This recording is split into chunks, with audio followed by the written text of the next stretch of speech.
பெருநகர சென்னை மாநகராட்சியில் உள்ள செல்லப்பிராணிகளுக்கு உரிமம் பெற அளிக்கப்பட்ட அவகாசம் நேற்றுடன் முடிவடைந்த நிலையில் உரிமம் பெறாதவர்களுக்கு இன்று முதல் 5,000 ரூபாய் அபராதம் விதிக்கப்பட உள்ளது.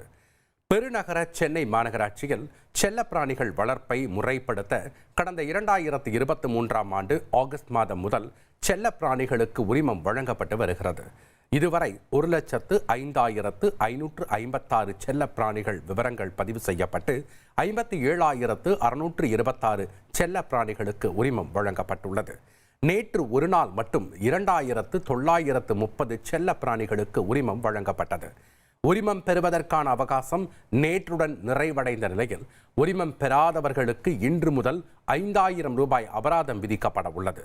முதல் கட்டமாக பூங்கா, சாலை உள்ளிட்ட பொது இடங்களில் ஆய்வு செய்யப்பட்டு அபராதம் விதிக்கப்படும் என்றும் அதன் பிறகு வீடு வீடாக சென்று ஆய்வு செய்யப்படும் என்றும் மாநகராட்சி அதிகாரிகள் தெரிவித்துள்ளனர்.